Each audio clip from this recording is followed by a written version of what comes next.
The Church hid the forbidden Gospels that confirmed Jesus had brothers. And if today, just today, you were about to discover a truth that the Church hid for 1700 years, have you wondered with growing unease why certain ancient texts mysteriously disappeared from official history without a trace? Stop for a moment and think deeply about this. What exactly would happen if I told you that absolutely everything you thought you knew about the real life of Jesus is only a carefully edited fraction of the complete truth? What if I revealed to you that there is absolutely compelling, archaeologically verifiable historical evidence that has been deliberately and systematically hidden for over 1700 consecutive years? What you are about to discover in this video is not a modern conspiracy theory or baseless academic speculation. It is a fully documented, archaeologically supported, linguistically verifiable, and historically undeniable historical truth that could forever change your fundamental understanding of one of the most important and influential figures in all of human history. For more than 17 consecutive centuries, the most powerful and influential religious institutions in the entire world have kept in absolute secrecy extraordinary documents revealing deeply uncomfortable, politically inconvenient, and theologically challenging truths about the real, everyday, and completely human life of Jesus of Nazareth. Truths that directly question fundamental dogmas that millions of people have accepted without question. Truths that frontally challenge official interpretations that have been imposed for millennia. Truths that, according to some more conservative religious leaders, are too dangerous, too revolutionary, too destabilizing for the masses to know without institutional oversight. Today, finally, after centuries of enforced silence, these carefully guarded secrets are fully revealed to the public. The forbidden Gospels, those texts declared heretical by church councils, not only existed historically, but contained specific information that the highest religious hierarchy considered so threatening to its power structures that it preferred to completely erase it from the official history it would teach future generations. Among these systematically censored revelations is one that has been especially silenced, a truth that shakes the very foundations of the most fundamental traditional doctrine. Jesus had real biological brothers. We are not talking about abstract or symbolic spiritual brothers, as we have been insistently led to believe during centuries of indoctrination. We are specifically talking about blood brothers, of flesh and blood, of a real and completely earthly family that lived, breathed, walked, ate, and slept alongside him day after day. This is not a progressive modern interpretation or a contemporary liberal reinterpretation of ambiguous ancient texts. It is an absolutely documented historical reality that has been systematically and deliberately hidden, meticulously erased, and categorically denied by those who have controlled official religious narratives for entire millennia. The apocryphal texts, those Gospels that were officially declared heretical and strictly prohibited by the most important church councils, repeatedly, specifically, and in detail mention Jesus' biological brothers. They speak of James, Joseph, Judas, and Simon with specific proper names, with clearly differentiated personalities, with specific and documented roles in everyday family life. They describe a completely earthly family, absolutely human, totally real and ordinary. But this simple and natural information was considered so deeply threatening to the official doctrinal structure being built that it was buried in the darkest and most inaccessible depths of the most closely guarded secret archives. If you're watching this video at this very moment, it's because you too have felt deeply that something fundamental doesn't fit with the official narrative you've been taught your entire life. That nagging, persistent feeling that you've been told only a carefully fragmented part of the complete and true story. That deep, nagging intuition that constantly whispers to you that there are far more hidden truths, more buried secrets, more censored information behind the official dogmas you've been mechanically taught since childhood without being allowed to question. You're not crazy for feeling this constant spiritual restlessness. You're not alone in this desperate search for authentic and verifiable answers. You're not the only one who has experienced that deeply disturbing feeling of systematic spiritual deception, of institutional religious manipulation. Millions upon millions of people around the world are simultaneously awakening to this same absolutely devastating and liberating realization. They've spent entire years, perhaps entire decades of their lives, persistently wondering why certain specific topics are completely taboo in their respective religious communities. You have repeatedly questioned why some fundamental and logical questions simply cannot be asked openly without being immediately labeled a dangerous heretic, a spiritual rebel, or an enemy of the faith. You have wondered with growing frustration why some ancient texts are considered so dangerous, so threatening, so subversive that they cannot even be casually mentioned in serious theological conversations without provoking immediate defensive reactions. Your genuine and authentic spiritual quest has brought you exactly to this precise moment of revelation because your soul intuitively recognizes, at a deep and instinctive level, that you deserve to know the full, uncensored truth about your own faith. Not carefully edited fragments by church committees with political agendas, not politically convenient versions designed for established power structures, not meticulously filtered interpretations through institutional agendas with specific economic interests to protect. The real, raw truth, unfiltered, untampered with, without deliberate omissions, without convenient edits. That deep sense of systematic deception you've experienced for so much of your life has a specific and technically documented name: systematic and deliberate institutional religious manipulation. For 17 consecutive centuries, the most important religious power structures have arbitrarily and unilaterally decided what you are specifically allowed to know and what you must completely ignore about your own most intimate personal faith. They have meticulously and systematically filtered spiritual information as if you were a small child completely incapable of handling the real complexity, genuine richness, and authentic depth of documented historical truth. They have consistently treated you as a spiritual minor, as if you lacked the minimal intellectual capacity or basic emotional maturity to process information that challenges the simplified and artificial narratives they have sold you as absolute and unquestionable truths. But you are not a helpless child in need of institutional protection. You are a legitimate and mature seeker of authentic and verifiable truth. And the truth you are about to discover will not only completely free you from the invisible but powerful chains of blind dogma, but will exponentially and dramatically deepen your genuine and personal connection with the divine in ways you cannot even imagine yet. Because true, authentic spiritual faith fears absolutely nothing of documented historical truth.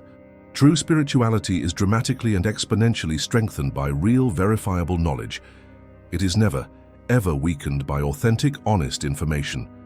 Before continuing with these revelations that will forever change your spiritual perspective in profound and irreversible ways, I sincerely and urgently invite you to subscribe to this channel right now. Because here we speak without fear, without censorship, and without limits about truths that other channels never dare to reveal due to institutional cowardice, political pressure, or economic interests. Subscribe immediately, because what comes next will impact your understanding of the world even more profoundly than you can imagine. The Forgotten Gospels, those texts that have been systematically ignored and deliberately hidden, are not romantic myths invented by fanciful medieval writers, nor legends fabricated by later communities with specific theological agendas. They are absolutely real, archaeologically verifiable, linguistically authentic, and chronologically contemporary historical documents that were deliberately, systematically, and meticulously excluded from the official biblical canon for reasons that go dramatically beyond legitimate theological considerations or objective scholarly criteria.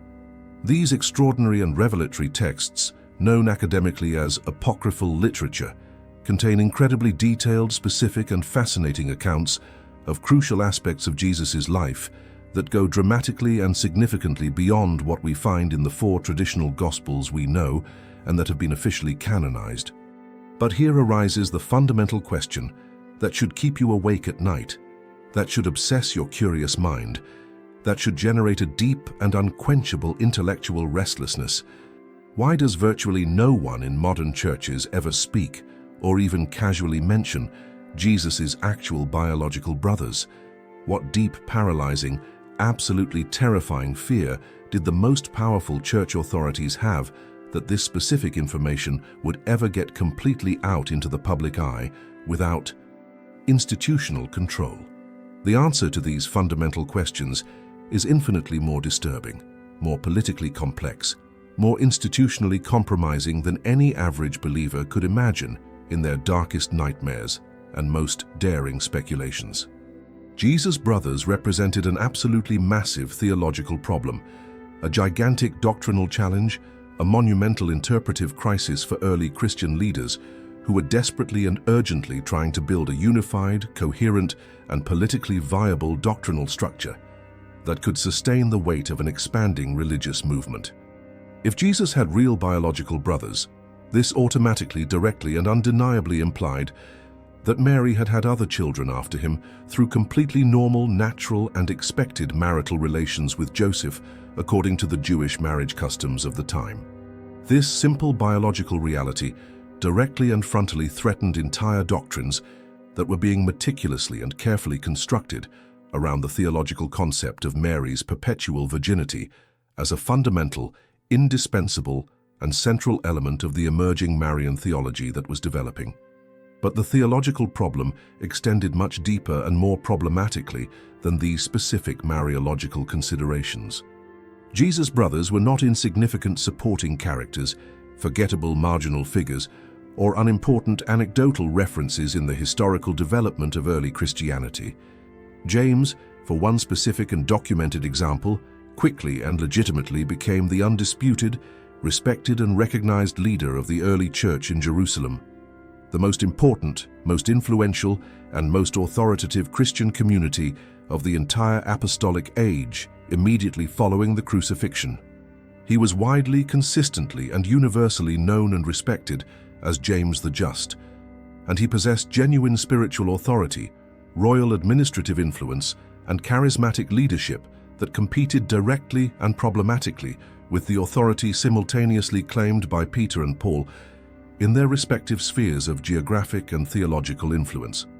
This triangular competition for legitimate leadership of the expanding Christian movement created massive political tensions, deep theological conflicts, and complicated administrative divisions that later writers and editors preferred to drastically simplify by completely eliminating any detailed, specific, or problematic mention of these extremely inconvenient brothers from the unified official narrative they wanted to meticulously construct for their own doctrinal and institutional political purposes.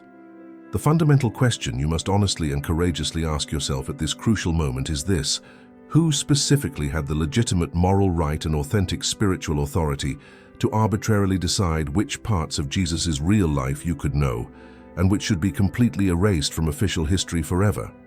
The official story we have been told repeatedly for centuries and centuries presents the formation of the biblical canon as a completely natural, organic, and divinely inspired process, carefully suggesting that the included texts were chosen exclusively and objectively for their absolutely unquestionable historical authenticity, while those excluded were rejected solely for being clearly false documents, chronologically late or theologically incompatible with authentic revelation. But the meticulously documented historical reality is infinitely more complex, more politically manipulative, more institutionally self-serving, and more deliberately deceptive than religious institutions have ever allowed the believing masses to fully understand. During the famous and momentous Council of Nicaea in 325 AD, and at multiple subsequent councils spanning several consecutive centuries, a relatively small group of specific men with very clear political agendas, defined economic interests, and precise institutional goals met deliberately to decide definitively and irrevocably which texts would be officially considered sacred, divinely inspired, and doctrinally acceptable, and which would disappear forever from the collective memory of believing humanity. These absolutely momentous decisions, which directly affected millions of people for millennia, were not based solely on objective theological criteria, unbiased historical considerations, or honest scholarly evaluations, as we have been consistently led to believe. These were profoundly and primarily political decisions made by men with very clear, very specific, and very protected institutional interests, men who desperately needed to create a completely unified, politically viable, and administratively manageable doctrine that would perfectly serve the expansive interests of the Roman imperial power that had recently adopted Christianity as the official state religion for its own political and administrative purposes. The Gospels that specifically, repeatedly, and in detail mention Jesus's biological siblings were systematically, deliberately, and meticulously marginalized during this process because they simply did not fit into the sophisticated, politically expedient, and doctrinally useful theological narrative that these councils meticulously wanted to construct for their own specific political and institutional doctrinal purposes. The Gospel of the Hebrews, which had been widely, legitimately, and consistently used by early Jewish Christian communities for decades without controversy, explicitly, specifically, and in detail mentioned James as both the direct biological brother of Jesus and the absolutely legitimate, authentic, and recognized leader of the early church, with real spiritual authority that directly and problematically rivaled the authority simultaneously claimed by Peter in his role as the purported first Pope. This fundamental and historically important gospel was officially declared heretical by the councils, and its copies were systematically, organizedly, and meticulously destroyed in operations that can only be described as organized campaigns of deliberate cultural destruction and systematic religious genocide. Only tiny fragments survived, occasionally quoted by other authors writing specifically about heresies in order to scholarly refute them, and these precious, limited fragments are absolutely all we have today of a text that was once central, foundational, and indispensable to entire Christian communities that had personally known Jesus and his family. The systematic censorship process was so absolutely exhaustive, so meticulously organized, and so completely effective that for centuries afterward, the overwhelming majority of Christians were unaware that these alternative texts had ever existed in the history of early Christianity. The most important and powerful monastic libraries jealously guarded the few manuscripts that had miraculously managed to survive the systematic purges, deliberately and carefully keeping them away from ordinary believers who might ask extremely uncomfortable questions, raise institutional doubts, or create doctrinal problems if they had free access to this explosive information. Only the most privileged, most politically reliable, and most institutionally loyal scholars had strictly restricted and carefully supervised access to this explosive information, and the overwhelming majority of these privileged scholars maintained absolute silence throughout their lives out of completely justified fear of severe ecclesiastical reprisals that could completely destroy their academic careers, their social lives, and their personal safety. The councils not only arbitrarily and unilaterally decided which specific books to include in the final compilation of the official Bible that would be distributed to the masses, they also established the absolutely mandatory official interpretations, the doctrinally acceptable explanations, and theologically permissible understandings of texts that were indeed included in the final canon.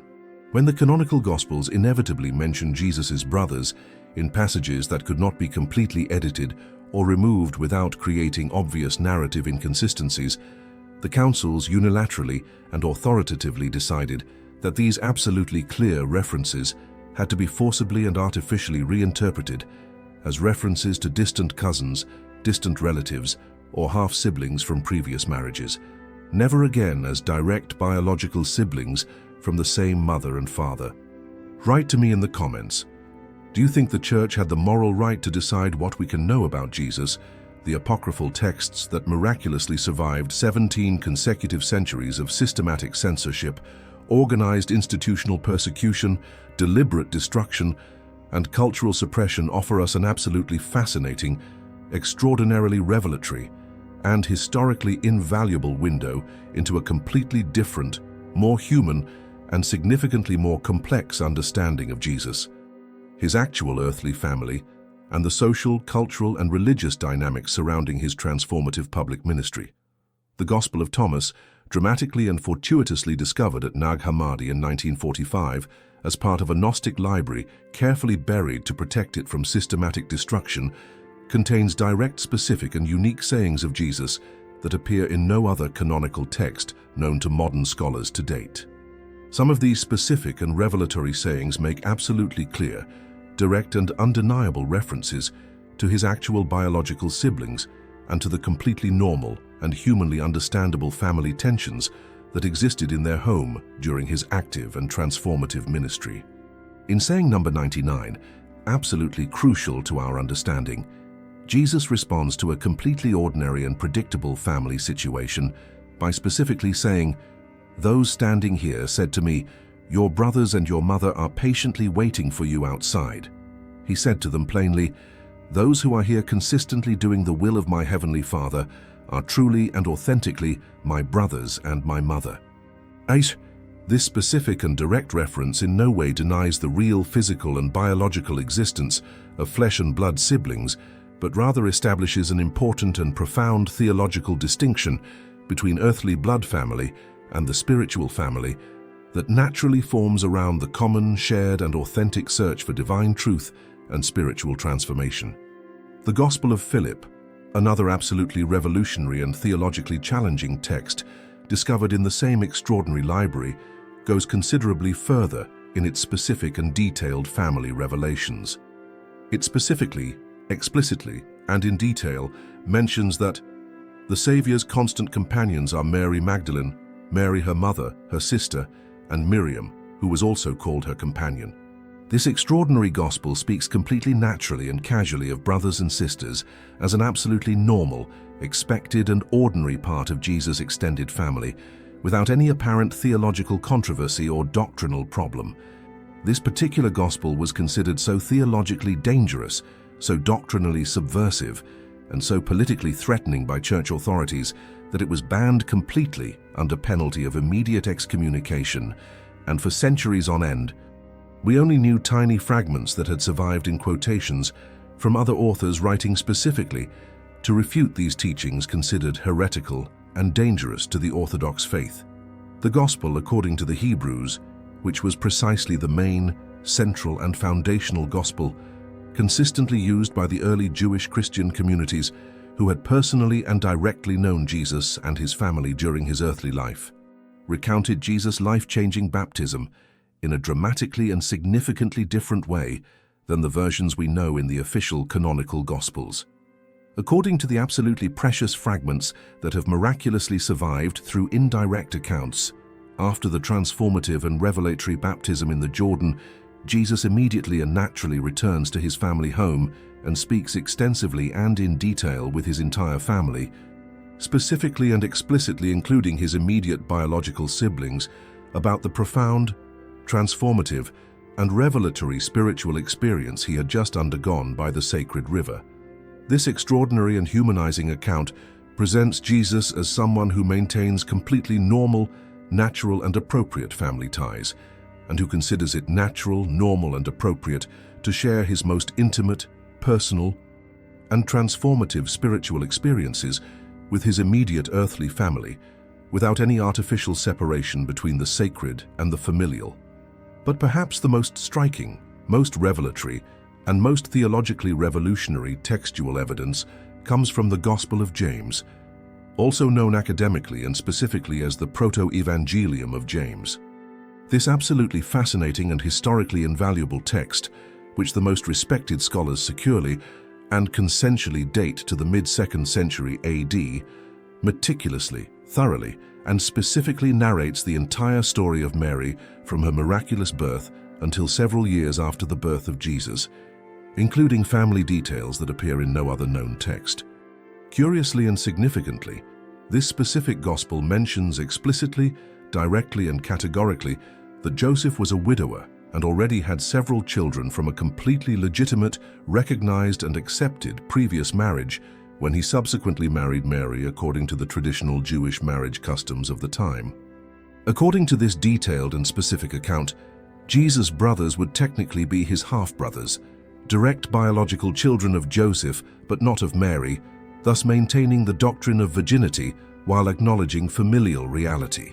This theologically sophisticated and carefully constructed account attempted to meticulously and thoughtfully preserve the emerging doctrine of Mary's virginity, while simultaneously acknowledging the absolutely undeniable historical existence of the brothers, who are mentioned repeatedly, specifically and consistently in other independent contemporary texts.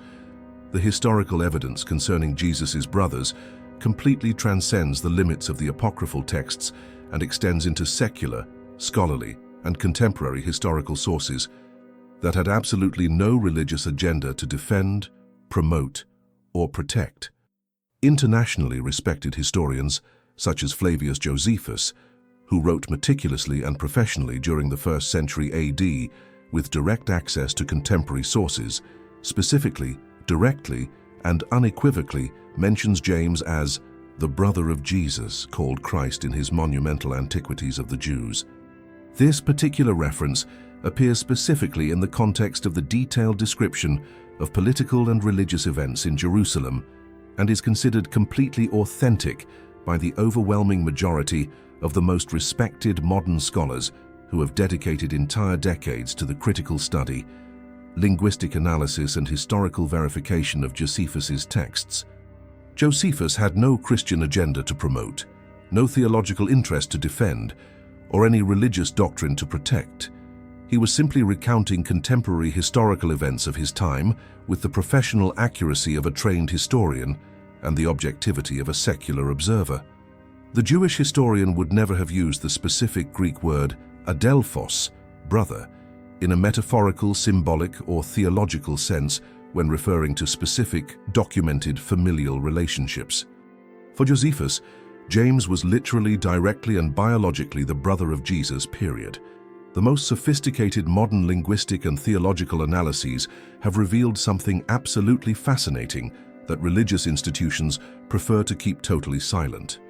The original Koine Greek and Aramaic texts use specific and technically precise words for brother, adelphos in Greek, aha in Aramaic, that simply cannot be easily, naturally, or academically interpreted as cousin, distant relative, or any other indirect familial relationship without completely straining the natural meaning of the text. When the New Testament writers wanted to refer specifically to cousins, they used entirely different words like anepsios in Greek. The modern insistence on translating or reinterpreting adelphos as something other than direct biological brother is a completely post hoc, artificial, and academically dishonest linguistic manipulation, not a natural, historical, or academically honest interpretation of the original text. Archaeologists have discovered ossuaries, bone burial boxes, in careful excavations around Jerusalem with Aramaic inscriptions, specifically mentioning James, son of Joseph, brother of Jesus.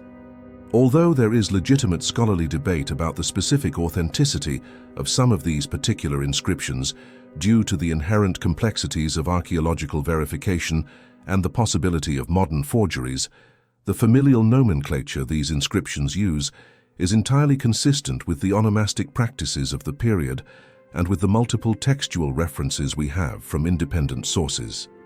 The early Church Fathers, those Christian leaders who lived chronologically closest to the apostolic age and who had direct access to oral traditions that were later completely lost, had notably different perspectives on this specific issue compared to the interpretations that became authoritative centuries later. Hegesippus, a 2nd century Christian historian who wrote extensively on the early church, wrote in considerable detail about Jesus' family and specifically and repeatedly mentioned his brothers as recognized and respected leaders of the early Christian communities in Jerusalem and other major cities. Clement of Alexandria, another widely respected early church father, also made natural and uncontroversial references to Jesus' brothers as real people who played important administrative and spiritual roles in shaping early Christianity. It was only in later centuries, when the doctrine of Mary's perpetual virginity became absolutely central to emerging official theology, that these clear and direct references began to be systematically reinterpreted, minimized, or completely ignored by theologians with specific doctrinal agendas to defend and power structures to protect. For over 1,700 consecutive years, this absolutely undeniable historical truth was deliberately buried under layers and layers of sophisticated theological interpretation, organized institutional manipulation, and systematic cultural censorship. But the historical evidence remains unshaken in the archives. The documents are physically there, waiting to be studied by anyone with scholarly access. The linguistic analyses are academically clear and irrefutable. The multiple and independent historical references are completely verifiable. True faith fears absolutely nothing in the face of documented and verifiable historical truth. This seemingly simple phrase contains a complete spiritual revolution that directly and fundamentally challenges the very foundations of the institutional religious manipulation that has controlled narratives for millennia.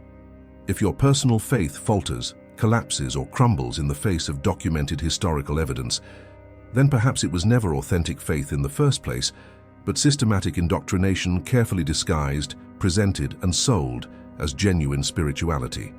Religious manipulation has worked effectively and systematically for 17 consecutive centuries, meticulously and deliberately convincing millions of believers that questioning official dogmas is an unforgivable mortal sin, that doubting institutional interpretations is a grave lack of faith, and that independent research is dangerous to the salvation of the soul.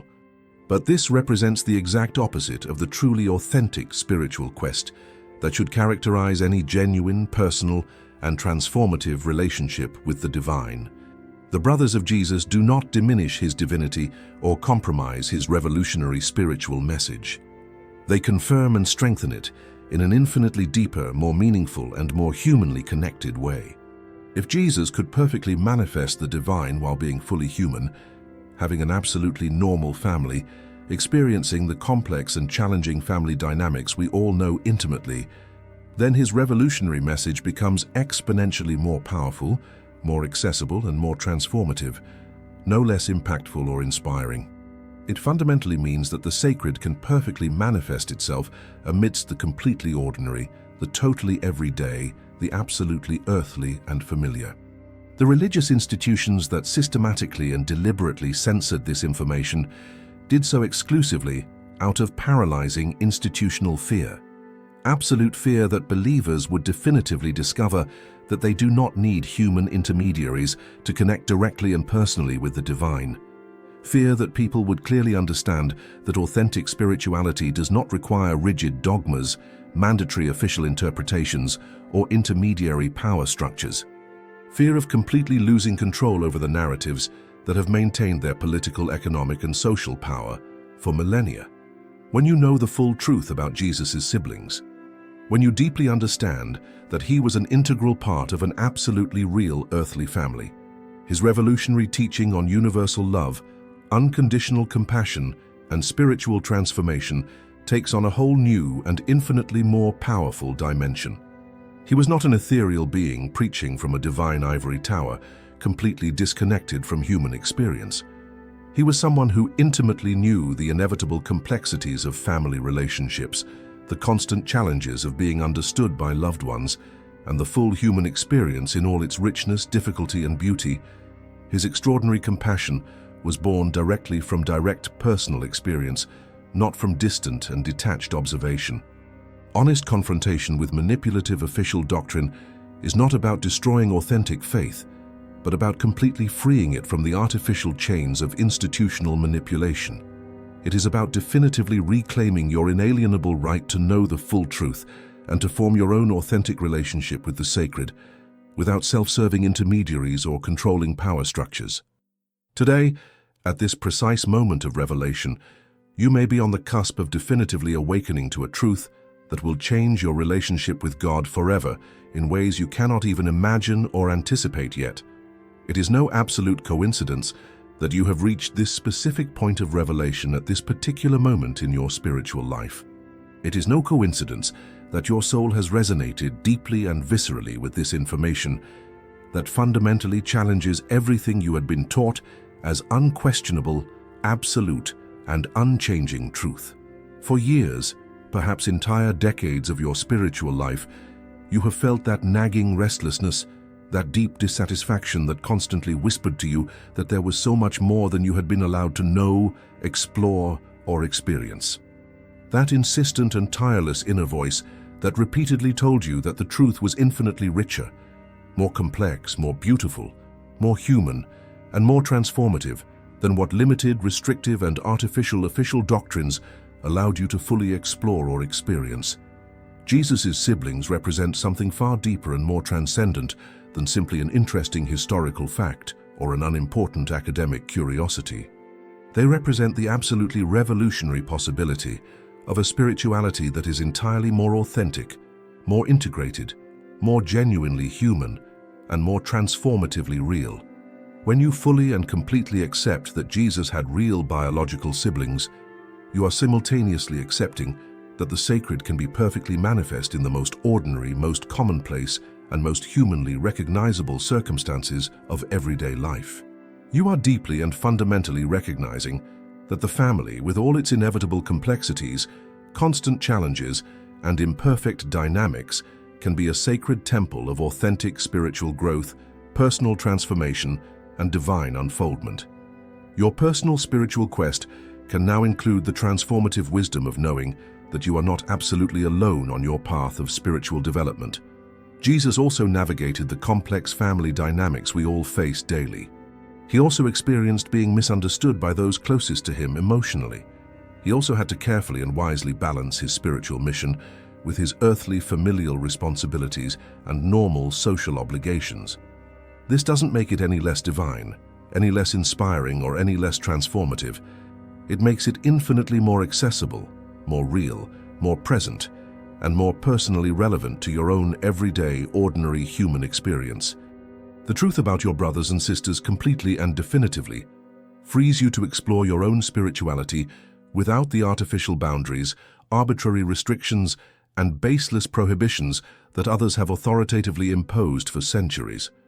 It allows you to ask profound questions without paralyzing guilt, to inquire without institutional fear, to question without feeling you are betraying your authentic faith or compromising your spiritual integrity. Because true faith is dramatically and exponentially strengthened by truth, never ever weakened by real knowledge, honest inquiry, or authentic searching. Your spiritual awakening is not just personal and individual, it is part of a massive global movement of consciousnesses that are categorically rejecting manipulation and consciously choosing authentic truth over institutional comfort, dogmatic security, or religious conformity. From what part of the world are you watching this video at this pivotal moment? I would love to know how far this hidden truth, which has been patiently waiting for centuries to be fully revealed uncensored, is reaching, because this dramatically transcends a simple educational video. It's a massive global awakening. It's a silent but powerful revolution of consciousnesses that are definitively and irreversibly rejecting institutional manipulation and consciously choosing the authentic truth, no matter how uncomfortable, challenging, or transformative it may be, for the established power structures that have controlled the narratives for millennia.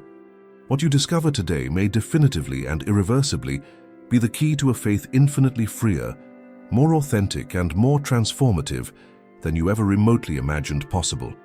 A faith that doesn't depend on manufactured ignorance, censored information, or systematic manipulation, but is constantly nourished by real, verifiable, and authentic knowledge. A spirituality that doesn't fear the deepest, most challenging, or most uncomfortable questions, but celebrates them as an essential, fundamental, and indispensable part of authentic spiritual growth and genuine personal transformation. The Brothers of Jesus don't pose a threat to your personal relationship with God. They are an extraordinary and revolutionary invitation to deepen it in ways you never imagined possible before this pivotal moment of revelation and awakening. Your authentic spiritual awakening doesn't end here at all. In fact, it's only just beginning in a real, powerful, and irreversible way. Because when you have the personal courage to question one systematically hidden truth, you develop the spiritual fortitude, intellectual confidence, and emotional independence to investigate many other truths that have been deliberately and systematically hidden by the same power structures. Your mind opens exponentially and dramatically to possibilities previously completely blocked by institutional fear, systematic conditioning, and organized religious manipulation. Your heart expands infinitely to embrace a vastly broader, deeper, and more transformative understanding of what it truly means to be spiritual in a complex, manipulative world filled with institutionalized structures of control. The personal spiritual mission you are consciously and courageously undertaking is absolutely sacred, completely legitimate, and profoundly transformative. It is your inalienable divine right to know the complete truth about your own faith without institutional filters, religious censorship, or dogmatic manipulation. It is your fundamental spiritual responsibility to research independently, question everything without exception, and form your own conclusions based on real, verifiable evidence, not on dogmas imposed by power structures with specific economic, political, and social interests to protect and maintain. The Brothers of Jesus constantly remind you that authentic spiritual family can include both those who share your blood and those who genuinely and passionately share your tireless pursuit of truth without artificial boundaries. They teach you that divine love can be perfectly and completely expressed in fully human, ordinary earthly relationships, and that the sacred does not require artificial perfection, separation from the world, or detachment from human experience to manifest powerfully in your life. Your infinitely freer and more authentic faith will be one that can sustain the real complexity of life, embrace the fullness of humanity without artificial judgment, and encounter the divine precisely in the midst of real everyday human experience, not despite it or apart from it. If you felt this message spoke directly and deeply to your soul, subscribe right now, because in the next video, we're going to reveal another absolutely explosive secret that the Church never wanted you to know. We're going to explore the texts that were systematically burned, the libraries that were deliberately destroyed, and the truths that were buried along with their discoverers. The story of Jesus' brothers is only the tip of the iceberg of a massive conspiracy of silence that spans millennia. There are infinitely deeper, more shocking, more transformative secrets waiting to be revealed. Secrets about Jesus' early life that the canonical Gospels completely omitted. Secrets about his advanced teachings that were only passed on to an intimate circle of disciples. Secrets about the true meaning of his parables that have been misinterpreted for centuries. Your subscription isn't simply a click. It's a powerful declaration that you consciously choose truth over comfort, real knowledge over manufactured ignorance, authentic spiritual freedom over institutional religious manipulation. Click on the video that will appear on your screen.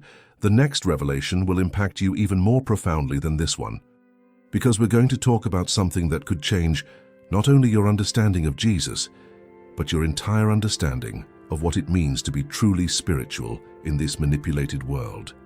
Thank you for watching this video. Until the end, we will see you in the next video.